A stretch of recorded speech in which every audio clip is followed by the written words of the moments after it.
So with that, let's kick it over to the panelists. Like Jerry said, we're actually a little bit over on time here. We have 4 speakers today for our panel. Starting first with Eileen Nazario, software engineer apprentice at LinkedIn. We have Amir Ismail, vice president, senior financial analyst at Bank of America. Justin Rere, program manager at Cisco Systems. And Catherine Castro, a diversity and inclusion enthusiast, I like that, and former diversity program manager at X. So with that, let's go ahead and start with Eileen. What are some of the things, share a little bit about yourself and your career, and then we'll go down the line here. Eileen, go ahead. Hi guys, thanks for being here. So excited to see everything that's happening and see you guys striving for more for your futures. My name is Eileen Nazario. I went to Baruch College here in New York City and was part of the ALPFA organization. I was president of that organization in 2015. And there I learned a ton about the professional world. And as many people always say, I grew not only personally, but professionally, and built a huge, great network of friends that every time I come back to New York, I'm always being able to catch up with them and have great times. After I graduated Baruch, I started my full-time job at Google. So I moved to the Bay Area and did a marketing role while I was there. Learned a lot about different marketing things, branding, partnerships, and eventually stumbled upon engineering and decided I wanted to test the waters. Tested the waters, loved it, and then decided to go all in, left the job at Google and did a coding boot camp, which afterwards I landed my job at LinkedIn. Very cool. Ismail, let's proceed with you. Tell us a little bit about yourself. Hey, Randall, just doing a quick mic check. How do I sound? Sound great. All right, perfect. Fantastic. Awesome. Just want to make sure. Hey, everyone. My name is Amir. I think I'm the only one calling from the East Coast right now, so it's a little bit later on my side. But I went to Rutgers University, graduated roughly 5 years ago, dual major in accounting and supply chain management. And thinking about when I first graduated, I had an accounting degree, and I thought about, okay, I don't want to do I don't want to do accounting. I don't want to be a CPA. And similar to the mission that Javier and Jerry are kind of pushing. I went to a non-target university, and I always had dreams of being in consulting. I always wanted to be in management consulting. I wanted to be in advisory. And there was many times in my professional career, at least in academics, where I was told that I went to a non-target university, and that not that it was impossible, but it was very unlikely that I would ever leave that institution with an advisory degree at hand. And, similar to what, I paid attention to the conversations that were occurring. A lot of the networking in the special sauce occurs on LinkedIn through leadership, through personal connections. And that's essentially what I did throughout all of my career at Rutgers. And I clawed and I pushed, and I got recommendation letters and I got referrals. And with that, I was able to land my first big opportunity at PricewaterhouseCoopers in their advisory consulting practice. I was one of 15 in the entire country that got selected for the program. I was the only public university candidate. Everybody else was Harvard, Yale, all that, good jazz. And I was the first out of Rutgers to be admitted in the program, at least from Rutgers Newark. So I say that not in a braggadocious fashion, but in a motivational aspect that, if I could do it, a lot of people on this call can do it as well. It's just a matter of building a narrative, creating that professional brand, and going for it. Being that I was able to get a management consulting opportunity at PwC, it opened a world of opportunities. I've been able to transition to numerous Fortune 100 organizations afterwards. I worked at Johnson & Johnson, and I'm currently at Bank of America. So cross-sector, cross-industry. I moved from New Jersey to Charlotte about 1.5 years ago to where I'm currently doing Bank of America. And I've been involved with Alpha for the last decade, both on undergraduate level, professional level, and I'm currently the vice president of Alpha Charlotte. Oh, that's fantastic. Great. Thanks, Amir. I really appreciate the insight. Justin, Rere, you're up. Yes, sir. Thanks, Randall. First off, thank you, Jerry, Randall, Alpha, and of course, Jonathan, for having me. It's good to meet you guys on the call. If you don't have your cameras on, go ahead and turn your cameras on, you guys. Let's get this popping. I'm initially from East Bay, so I grew up in Oakland and Pittsburgh, California. So very much ingrained into the East Bay lifestyle. I'll tell you what I do right now for Cisco. I am like the Tinder and the eHarmony for Cisco, because my job is to connect our top executives with our top companies to do better business. So I'm like a relationship specialist at a business level. Didn't even know that was a job. It was not a dream of mine, but it's super cool. So I'm glad I'm doing it. When I was younger, I wanted to be in the NBA. I wanted to be a basketball player. But come high school, I came in as a freshman, like 5'2" and a 90-pound Filipino kid. That put a hard stop to my dream. So I ended up getting a bachelor's in journalism at San Jose State. I did journalism not because I was afraid of other technical things, but because I didn't want to be stuck to learning about a single subject. And so the fact that I was able to learn from other people, different subjects every time, different stories, that's what drew me to it. After I graduated, I spent about 1.5 years managing Hollisters and Abercrombies across the Bay Area. And that's kind of where I got my management experience. I know it's cheating because it's not tech or business, but hey, I was 100 people under me, it's management. And then I ended up going to a tech startup doing pre-sales and marketing. Eventually found my way into Cisco through a referral for one of my classmates at San Jose State. She had an opening on their executive communications team in 2012. So joined Cisco, ended up being a ghostwriter for executives, social media specialist, presentation coach for them. And then I went into sales. Then I went into sales program management, and ended up getting my MBA while at Cisco because I worked with so many people that were a lot smarter than me. I felt like I needed to become smarter as fast as possible. So again, I wanted to get into the NBA, ended up getting my MBA, close enough, right? Living the dream. So yeah, that's a little bit about me. Happy to talk to you guys. Thanks, Justin. That's a really good story. I appreciate that. NBA, same difference. All right, so let's go ahead and kick it over to Catherine Castro. Catherine, you're up. So Justin, you've done this before. Yes. Yeah. A few times. Catherine Castro, I feed off of people's energy. So if you're going to stare at me, that'll work for me. So if you're with me, please give me a little bit of something that you're here with me. I got a couple of people. There you go. I have a kid. You're gonna notice that real fast. So what's my story? Well, I went to UC Davis by accident. What does that mean? I wasn't going to apply. A counselor found me cutting class in the library. Who cuts class in the library? This woman. Why? Because I worked till midnight. And so I went to the library to catch up my schoolwork. I applied to UC Davis, I make it in, and people are saying to me, don't go. You won't find people that look like you. I decided to go to UC Davis for that reason alone. UC Davis was tough. When I graduated, I realized I didn't know how to leverage my degree. I didn't understand the value of social capital. But what I did have is this. I love solving problems and I love connecting with great people.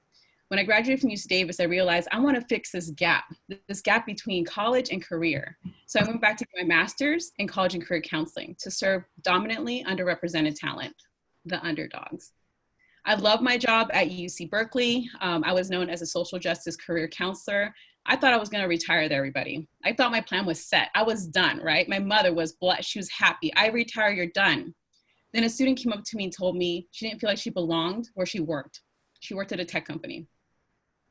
I took one of the biggest risks I've taken in my career besides having my son, which is the best thing in my life.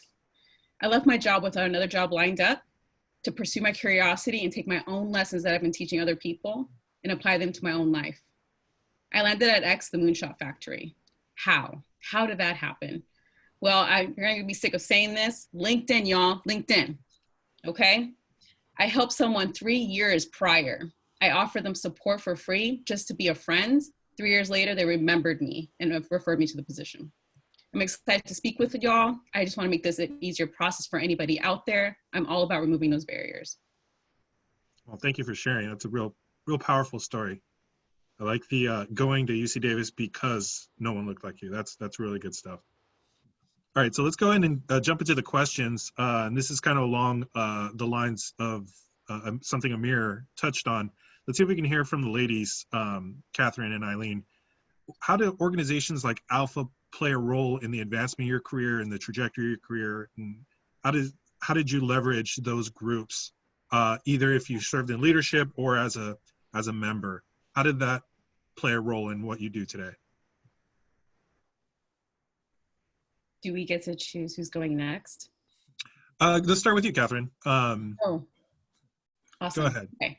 So to clarify, how did X play a role in my next steps? Yeah. Okay. To be transparent, I signed a beautiful piece of paper saying, be nice, don't say these things, okay? But what I can say is this. The people I've met at X are some incredible people.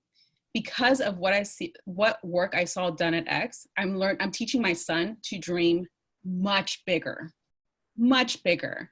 I'm teaching my son, the other day he said he wants to go to Pluto. I said, well, how are we gonna get there? The people at X taught me to think much bigger. My former lead, Gina, her vision was so big that just being around her, I just wanted to learn more. I think Alphabet, that place, you're not just working with intelligence, you're working with people that are courageous. And I think that's something I'll always carry with me moving forward. Not saying I wasn't courageous before, but you know, when you hit that line, that boundary, like, oh, this is me being brave, they show you a whole new boundary that didn't exist before. And that's something I'm always grateful for. Eileen, how about you? Have you Nice. participated in affinity groups like Alpha? Right. So for me, Alpha was everything. It changed my life. It connected me to different organizations that then led me one step after the other, after the other, after the other, towards my dream job, which was at Google when I was in college. That started with me getting involved and giving value. Like, what can I do to help this group of people? What can I do that's missing? So I redid their entire newsletter because that's what they use to draw a lot of people to their events. And through that, it improved a lot of different things like membership, et cetera, et cetera.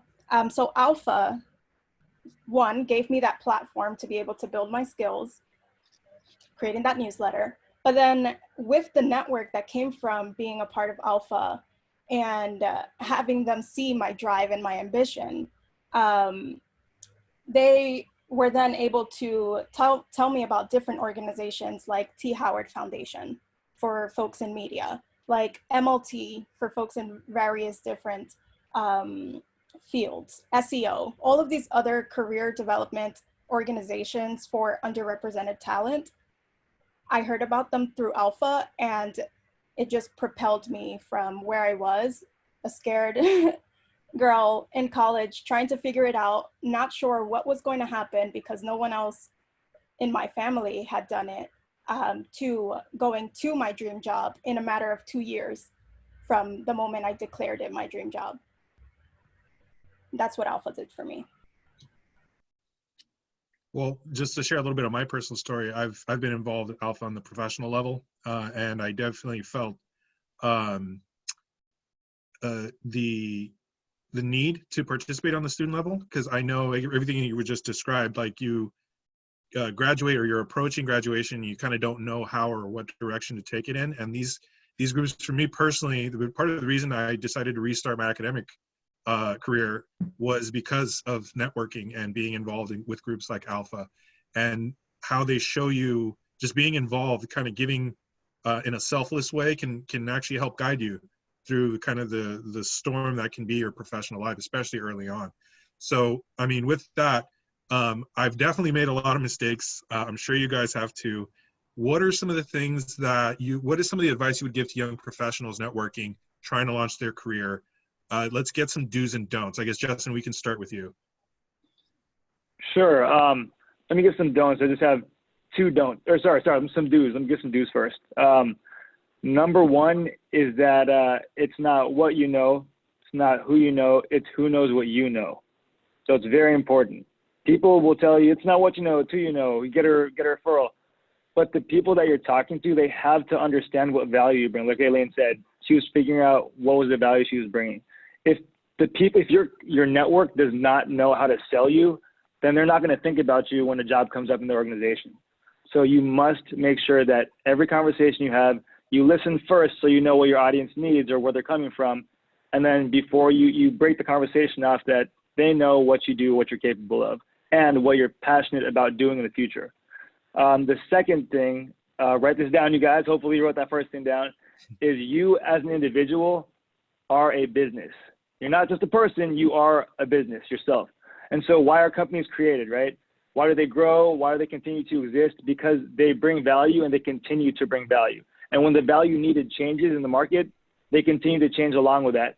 And so, for instance, if you've been an In-N-Out customer for 15 years and you love eating In-N-Out, one day you become vegan. If they don't have vegan options for you, you're going to stop becoming a loyal customer. You're going to stop being a loyal customer.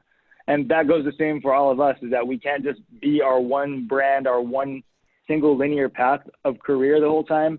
We have to see what the market needs or what people need, and then what we become passionate about in addition to what we're already good at. Mm-hmm. So keep asking yourself, what value do you bring, and how can you continue to grow that value or change that value along with what people need?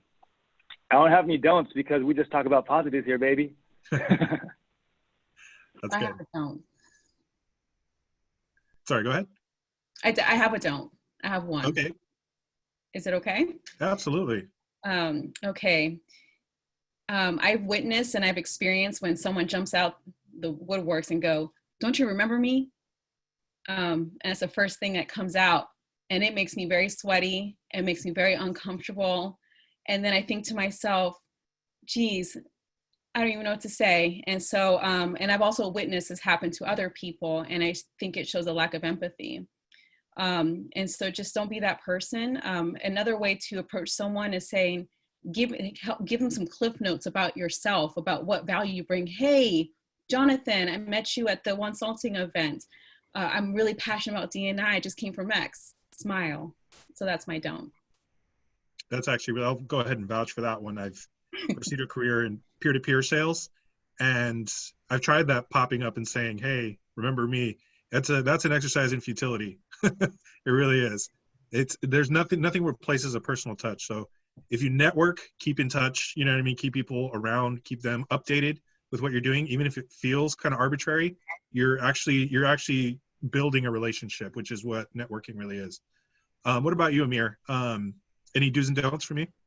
Yeah, no, absolutely. I mean, I think when it comes to networking, the biggest thing is don't come with your own agenda, right? It can't be too obvious that you are trying to connect with someone for a purpose for yourself, right? Outside of building a genuine relationship. For me, you know, the word networking is just meeting a ton of people, but it's really about creating valuable relationships and then taking it a step further, and how do you sustain that relationship? If you guys think about, you know, just all these points are amazing. And what comes to my mind is, how do you apply some of this virtually, right? In this virtual era, this digital revolution that we're going through, you know, it comes through reaching out to maybe three people a day. And you got to understand that there's a ton of people that are reaching out every day. So how do you differentiate yourself? And part of that is adding that personal touch, asserting yourself and saying, "Hey, I know that I see that you've been liking these posts and you have an interest for this. Here are 3 articles," and really just adding value to people's lives. And now more than ever, I think it's very important to have a very clear digital brand. And you know, when I think about branding, 3 words come to mind: authenticity, being very authentic with your brand. So backing up what you say you are interested in and what you like doing. So be very, very authentic. And then if there's anything on your profile, on your resume that you say you've done, be able to back it up, especially if people are going to ask additional questions. "Oh, I saw you lead this project or this engagement. You know, tell me a little bit more about that." Also, consistency. You want to be consistent across all your platforms, not just LinkedIn, but LinkedIn, Instagram, Facebook, your website, your YouTube channel. Are you who you say you are across all platforms? Or are you someone different on one platform and another? It's the same thing as if you were, you know, you have a great solid resume, and then when you go in for the interview, the video interview, you're a completely different person. So consistency, authenticity, and intentionality. So you want to be very intentional about your brand. A brand is not something that is created overnight. It's something that you have to always work on, and be sure that you are, you know, crafting your messages and your narrative and how you want to be perceived. You know, you want to own that, and you want to be very intentional about what it is that you bring to the table, what you like, and then what you engage in on LinkedIn. That is your brand. So when you like someone's post, or when you comment on it, that's your brand following it. So just take note of how you show up digitally, and how you network with people, and how you want to invite them to your pages. Amir, may I add something? Can I ask the group? I can't see you, and it's weird for me, y'all. Can the chat, if you prefer introversion, like when you hear you want to connect with 3 people a day, does that make you nervous? If you prefer introversion, can you put 1 in the chat, please? If you feel very confident and comfortable networking, can you press 2? I think naturally as an introvert, you're not going to want to say it. Okay, so I'm gonna, that's a great point. Okay, so I'm gonna call, is it okay that I speak a little bit about introversion? Please, absolutely. Okay, I'm not an introvert, y'all, at all. However, I used to teach a lot of people who prefer introversion. The reason I know is because I had their Myers-Briggs assessment on my desk, okay? With permission, I was able to assess their personality traits. If 3 people a day is too much for you, networking is like being at a pond. You're at the water, the pond is networking. I want you to come in the water. Now, if you're not ready to jump in with me, put a finger in. When you put a finger in, what does it do to the water? It creates ripples. Start with 1 finger in that water. That to me is good networking. When you start warming up and feeling comfortable, like I understand the water, I understand the temperature, I understand the level, then move up to 2 people, 3 people, 4 people. That's how networking, it can be powerful. Sometimes it's not about numbers, sometimes it's about intentionality and actually just putting in some effort. That's really good. Well, so that actually brings up a good question. It's especially for young people around the age group that you graduate in, part of, telling your story, part of wanting to connect with people is having a story to tell. And the foundation of that really is having a strong set of passions. Like, what are you passionate about? What direction do you want to take in your career? How does a young person discover that? Like, how do you derive that from what you're doing? Especially, in your school, in the last semester, you're really just trying to get past that finish line. How do you discover your own passions? Jerry, I guess we can start, Justin, I guess we can start with you. Sure. Thanks, Randall. Good points, by the way, Catherine. Thank you for bringing up introversion. Very important. I think for a whole 3 years, I was giving talks on how to network, and only a time at UC Berkeley did one person raise their hand and say, hey, I'm introverted. I don't really want to do any of the stuff you talked about. So what do I do then? And I was like, damn, I can't believe that it took me that long to be aware of that. So thank you for bringing that up. In my opinion, to find your passion and figure out what will work for you, that will also work for your career, is when you're young, you don't have a lot of experience to hold on to or to show off. You do have some, but you don't have a lot. So you may feel like you don't. But what you do have is your eagerness and your ability and willingness to learn. So that's passion to me, whether or not you're good at something. For instance, I love basketball. Jonathan will tell you, I'm not that good.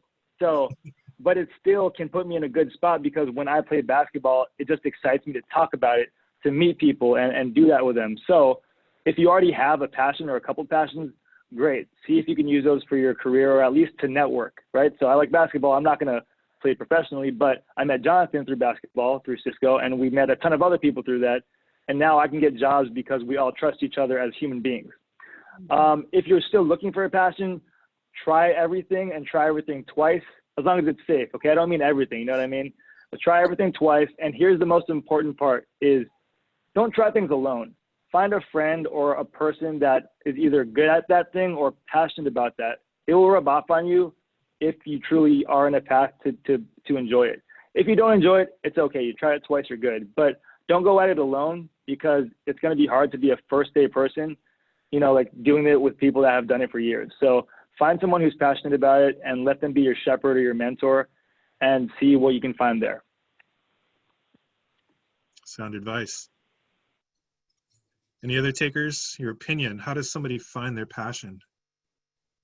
I can add there, just because this made a direct impact on something someone told me made a direct impact in my decision to go from my safe, secure job at Google to leaving to do a coding bootcamp without knowing if I was going to get a job afterwards. And it was actually someone Catherine mentioned, Gina.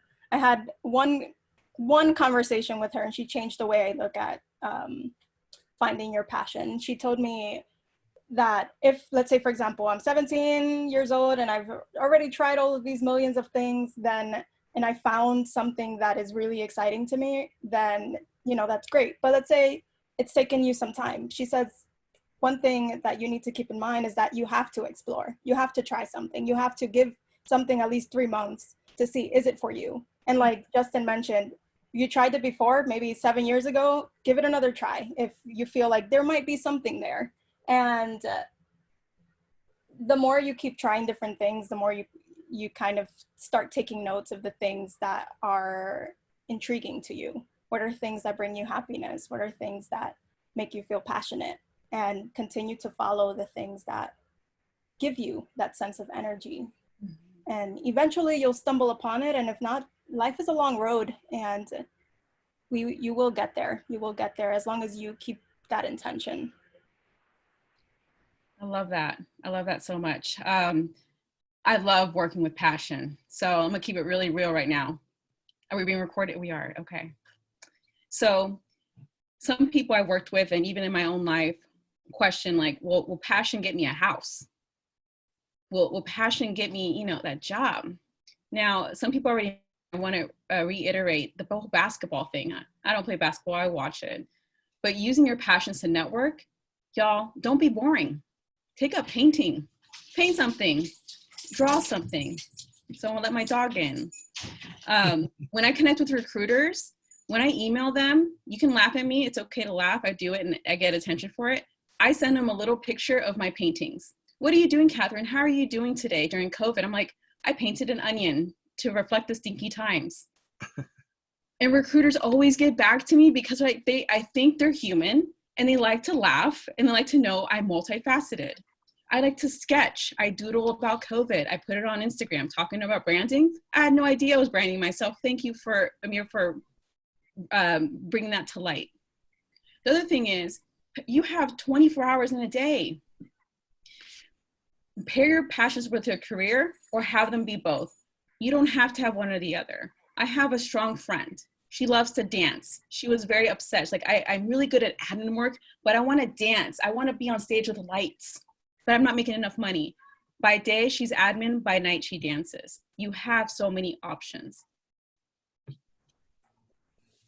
Really good. Amir, did you want to jump in, or should I move along? Yeah, I want to, and I'm like, how do I add to this wonderful panel responses? And I'm like, there's so much that we can talk about when it comes to this. But I think just in summary, right, be exposed is kind of the thesis here. Open yourself up to new role models, new experiences. Meet people that are doing what you think you want to be doing. So if you want to go into audit, surround yourself with a bunch of auditors. You want to go into policy, surround yourself with a bunch of people that do policy. And 2, take it very seriously, right? Like observe them, shadow them, and understand what it is that they do so you can test that hypothesis. Do I want to be an auditor based on the lifestyle that they have, based on the responsibilities that they have? And then the answer is yes or no. Like, is that something that I actually want to be doing? And to the point that Catherine was making, if there's something that, you know, it's okay. Your 9 to 5 can be where you're developing skill sets, where you're building a core set of skills. And sometimes, you know, immediately out of college, you may not find that job that's your dream job. And that's okay. You need to find a role that's at least going to give you some skill sets that are transferable, that you can take it somewhere else. Like for me, I'm 9 to 5, I'm in corporate America. 5 to 9, I have my own consulting business. So, but I am creating that thing that I am passionate about completely on my own time, in addition to my corporate job, which pays the bills and really opens many doors for me. So there are many ways that you can find your passion, but be flexible. And like to the point that was made, professional growth is a long-term game. It's not something that success is a long-term game. It's not overnight. It's not in a few years. It's 20, 30, 40, 50 years of your career, right? That you're just continuously learning and growing. Right. Actually, you transitioned to my next question perfectly. Let's say, you know, you have your passion, you know what you're passionate about, you know, you're good at networking. What advice would you guys give someone who is trying to break into a specific industry? Or a perfect example would be something like me. I don't have an analytics background, but my career aspiration is to become a data scientist, right? So what are some of the advice that you would take or that you would give for someone like me to take trying to break into specific industry?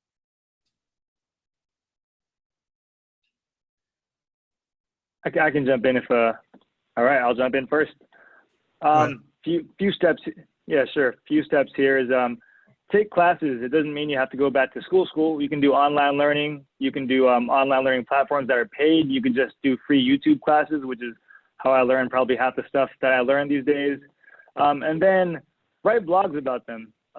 Go on, whatever boards or threads. LinkedIn, of course, is my favorite and Wonsulting's favorite. And, if you can, give presentations to your team or to your classmates. Ask your teachers if you can, take 15 minutes of the class to share with them what you learned. Become a leader and an influencer in that space, even if it's just like the layer one of the learning that you have. You'll kind of gain momentum and confidence, and then people will see you as a mentor in that in that aspect, and they'll come to you for advice.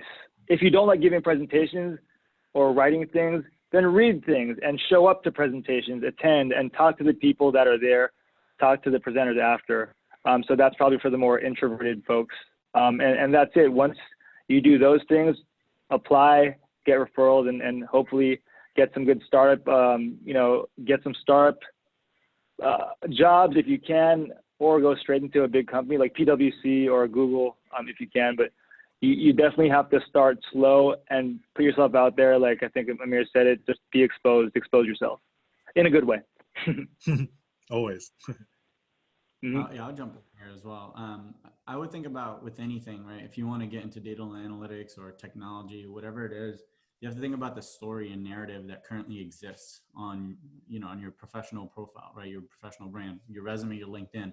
What roles is it currently speaking to? So you have to understand why you want to be in data analytics, right? Like, why is that your why? What companies offer that role? What are the titles of those roles? And then you got to understand, okay, how do I match up? Like, how do I come across to these data analytical roles, right? What are some skill sets that are required or necessary or foundational? And then how am I positioning myself to show that I have, maybe it's not a 1-for-1 hit, but I have some round or some exposure or expertise about that. Like maybe you're not a Tableau dashboard expert, but you understand, you have familiarity with the tool and you understand what it does. I think you have to create bullet points, and you have to build a narrative and a professional summary of what makes you qualified for that role. What is it, is it analysis skills? Is it effective communication? Is it presenting skills? Is it market research, right? You don't have to have years of experience, especially entry level. If you're thinking graduating out of college, you just got to show some level of, you have to be somewhat compelling for that role. And the only way to do it is building a narrative and a story on your resume, on your LinkedIn that would resonate with those employers. And then reading the job description, I think, getting it directly from there, it's a really good tactic. It's really good. I'd like to build on that. With Justin, I love that you were saying that talk more about it, read more about it, write more about it. And I love that Amir says, build your narrative. I think it's related. I pivoted from counseling to tech. And there's something I was really, really worried about that. How do I showcase my pivot? How the heck do I do that? And so I looked at people's profiles that have pivoted before me. This is the great thing about this. We're not the first ones. We're just not. This is great. I looked up other people's profiles and I found this unique hashtag, ONO, open to new opportunities. And they made it a job. I was like, that's interesting, but I can't put nothing on there. What am I going to put under ONO? So I became more interesting. I started saying yes to more things. Yes, I'll talk on that panel. I have no idea how to talk about that topic, so I have to read about it before I do it, but I'm going to say yes. Yes, I'll go to that conference. Because of Jonathan and Jerry supporting my strategic LinkedIn profile, I secured surprise Jonathan and Jerry. I secured a paid conference gig in Canada. Yes. Very and cool. I get to, and Jonathan, if you don't know Jonathan, he's amazing. You got to meet this man. He told me, you read to your son about D&I at his class, you put that on your resume. I'm like, Jonathan, I'm not going to make money reading to children. They want me to read to children about D&I at the conference. So take all this advice, not just one piece, take all of it, please, combine it together, and then say yes. Really I haven't heard Eileen's yet. I'm sure Eileen has a golden nugget, but combine them all. No, I love what you just said, Catherine. I think what I got from what you said is don't reinvent the wheel. You don't have to reinvent the wheel. Sometimes it's not that deep.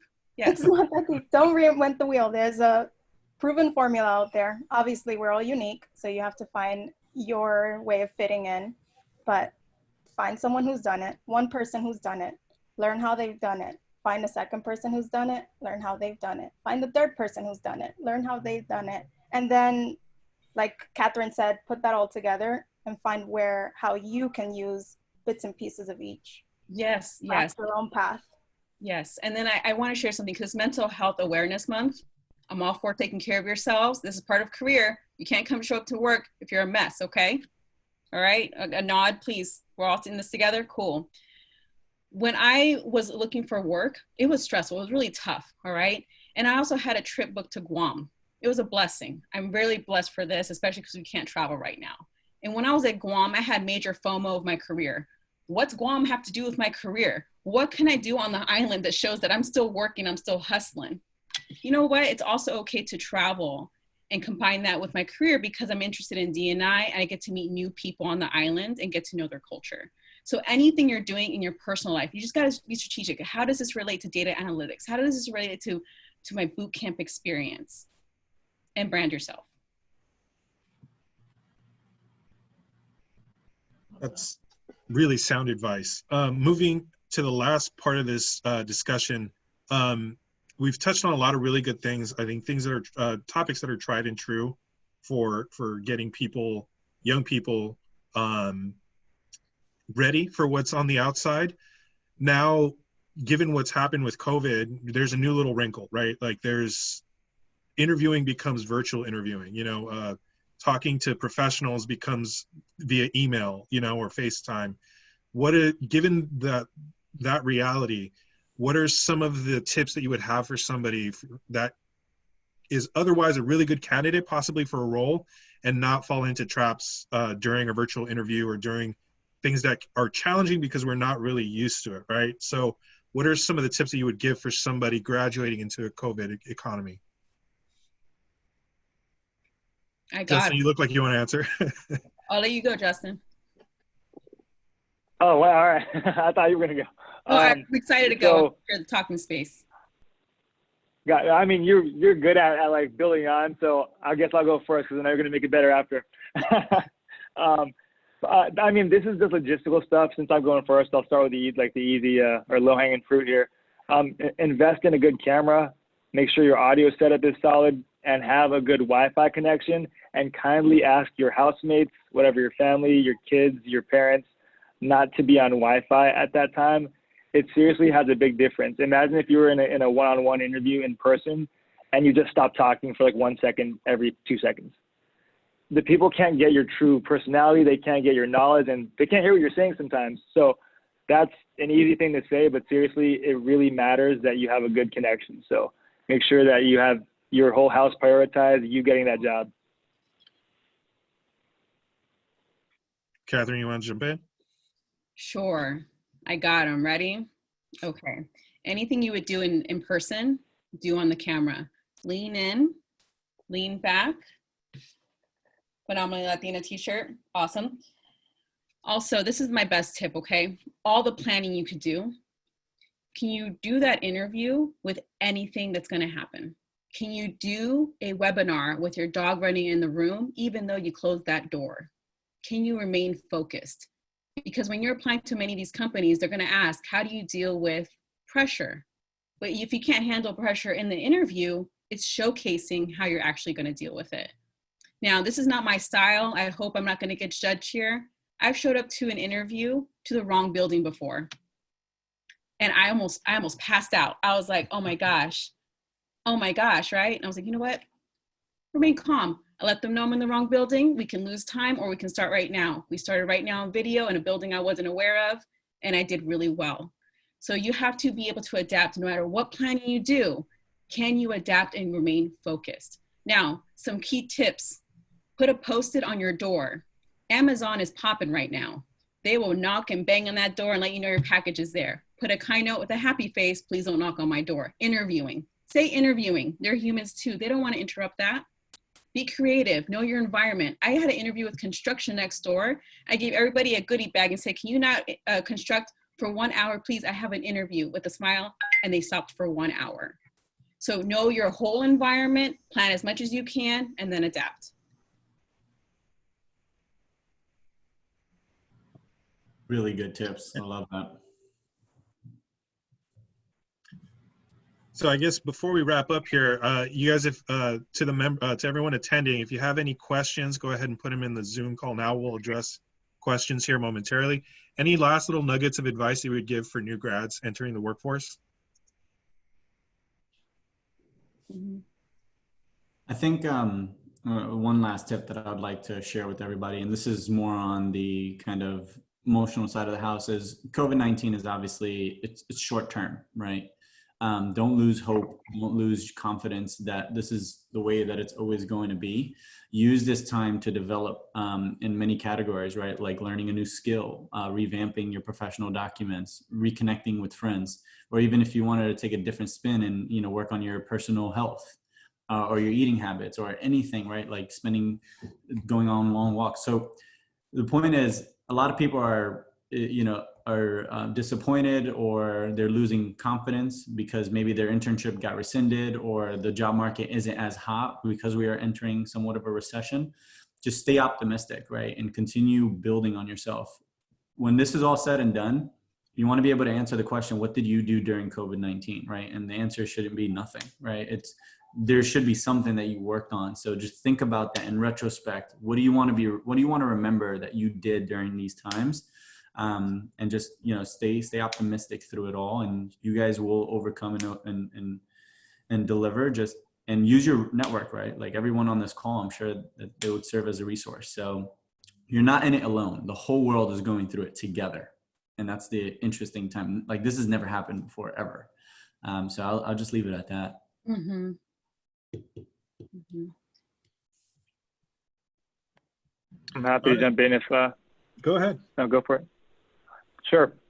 Thanks, Amir. Very true. Yes. Stay human, and this will pass. So, the one quick thing I want to talk about is how important self-branding is. So first off, know your brand, communicate your brand, and evolve your brand as necessary. That may seem nebulous to some of you guys because honestly, I didn't think about my brand until it was halfway formed. But something you can do is have 2 pieces of paper. One of them, you write what you want your brand to be for the next 1 to 3 years. And the other paper, you're not going to fill that out. What you're going to do is you're going to have that somewhere and create a 3 to 4 question survey about yourself, about what people think about you. Give that out digitally, like using SurveyMonkey or something, anonymously to your friends, your teachers, family members, to people you've worked with, managers, ex-managers, and let them tell you what your brand is. Kobe Bryant mentioned it in one of his final interviews, but John Wooden said something like, be more concerned about your character because you don't own your reputation. Your reputation belongs to others. And you have to see what other people think about you, because sometimes who you think you are is very far from who people think you are. And so once you finally marry that and you're aware of that, you can do the things that will help you get to the brand you want.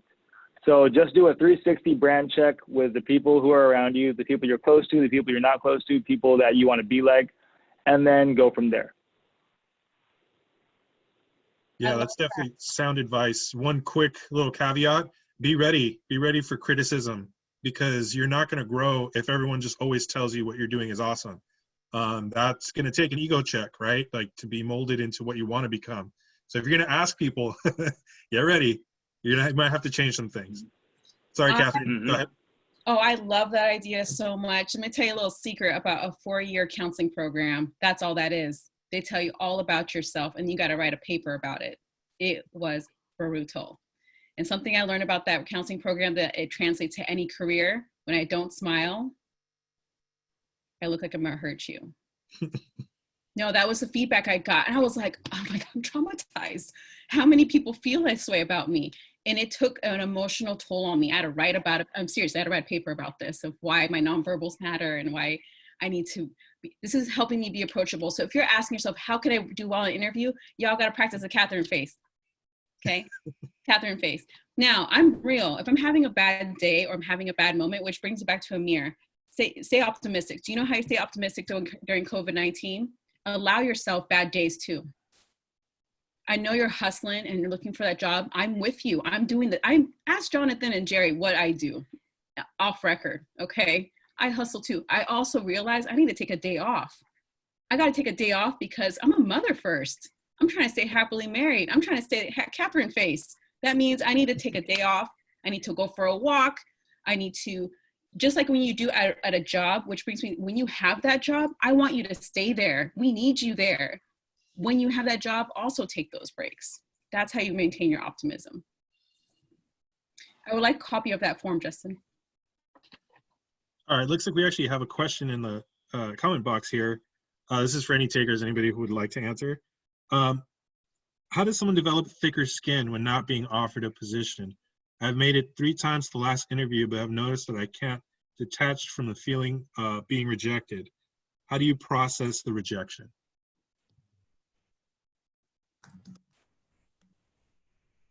I love this question because I was there like 3 years ago, literally right in your same position. I got rejected from the Google Bold internship program. And it was one of the hardest moments of my life because like I told you guys, Google was my dream job, dream company. And I remember sitting there really, really sad about it and started journaling about what I feel, what I'm going through, what I think, why did it happen, what could I have done differently, all of these things. And what I got out of that journaling session was what could I have done differently? So that's where you're giving feedback to yourself, reflecting, giving feedback to yourself. And the other thing I did beyond journaling was chatting with a friend and kind of just processing it. What I got out of that conversation is that I want to do something on my own as a side project beyond jobs. So that's when I started blogging and doing these little things where I'm like writing my thoughts. I'm like, okay, I didn't get that dream job, but you know, I'm going to start this project of my own. And what those 2 things did for me was that about 10 months later, I got the chance to interview for Google one more time for the full-time position this time. And I didn't realize it in that moment, but the journaling that I did and the conversation that I had with my friend changed the game for me. Everything I'd said to do differently that first time around, I used that feedback, changed everything I did, and also realized that that little project I started was everything I needed to get me through that interview, obviously along with all of my other experiences in terms of marketing, building an audience, content creation, all of these things that helped me get that job. So use that rejection to your advantage, use it as your fuel, and I guarantee if you keep trying, keep persisting, you will get somewhere and you will be really, really, really proud of yourself. And I can't wait to see that happen. I love that so much. I want to flip a little bit of it. I'm going to go into a strength-based reflection mode. I journal a lot. After you interview or after you get the rejection, the first thing I really want you to try, it's like a muscle, okay? We all have different muscles. Go into what you did well. Please, it's hard. Catherine, what did you do excellent? What made you just slay right now? The reason is, I don't want us as a community to always go into like, what did I do wrong? Again and again and again. Go into first, what did you do right? Because you got that interview, that's amazing. I've heard that program's fair, right? And then going into like, okay, how can I pivot? And how you build thick skin, more knows. Yeah, that's absolutely right. So if everyone says yes, you'll never learn to build that thick skin, right? So it's hard. All right, everyone, we're a little over our time. I want to respect the time of our panelists, and I'm sure all students here, like me, are drowning in work. So we're going to go ahead and end. I'm going to go ahead and stop the recording. We're going to go ahead and end, kick it back to Jonathan. Is there anything else you wanted to share with the group? Yeah, no, thank you all so much for attending. How did you guys like that panel? Was it good? What do you guys think? Yeah? Excellent. Yes? No, maybe so? Great? Cool. Awesome. Yeah, make sure everybody, if you guys definitely add them on LinkedIn, send them a personalized invite like we taught you guys in regards to how to send it. But yeah, definitely send them a personalized invite. And once again, if you guys have any questions or anything, we are here to help you guys in the best way that we can. So please let us know too. I'm also going to attach our communities link if you guys want to join. It's right there. So you guys stay in touch. But yeah, hopefully that was helpful. And yeah, let us know if you have any questions or reach out to us. And thank you so much to the panelists, and thanks to Randall too as well. So. Well, thank you guys. Really appreciate everyone. Good job, Randall. Cool. All right, everybody. Sounds All right, good. everyone. Guys, take care. You guys, if members want to keep chatting, hop over to LinkedIn. We can start in the group chat. Yeah, great. Cool. Bye, everyone.